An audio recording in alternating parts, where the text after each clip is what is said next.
Once upon a time, in a small town nestled between misty mountains and whispering woods, there was a peculiar antique shop owned by an eccentric old woman named Mrs. Pettigrew. Mrs.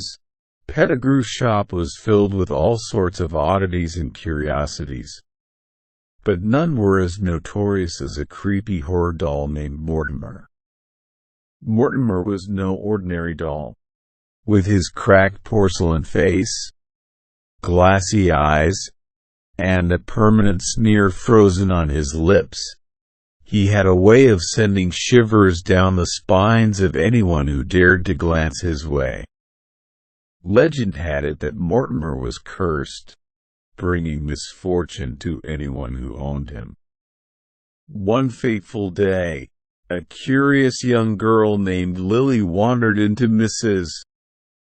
Pettigrew's shop and laid eyes on Mortimer for the first time. Despite the warnings of Mrs.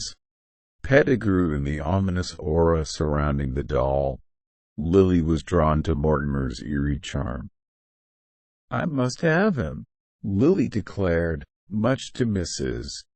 Pettigrew's dismay. Reluctantly, Mrs.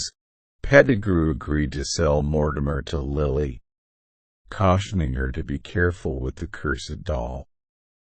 But Lily was undeterred. She proudly carried Mortimer home, eager to show off her new acquisition to her friends.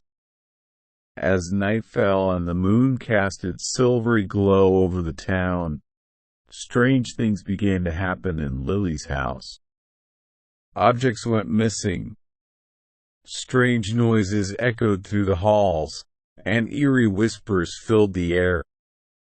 It seemed that Mortimer's curse was taking effect. But instead of being frightened, Lily found herself laughing at the absurdity of it all. Mortimer may have been cursed, but he was also quite the prankster.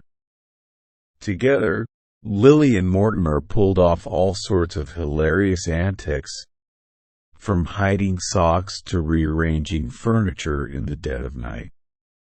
Word of Lily's mischievous horror doll spread throughout the town, and soon, people were lining up outside Mrs.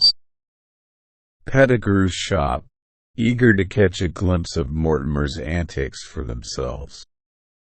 And as the days passed, Lily and Mortimer became beloved figures in the town, spreading laughter and joy wherever they went.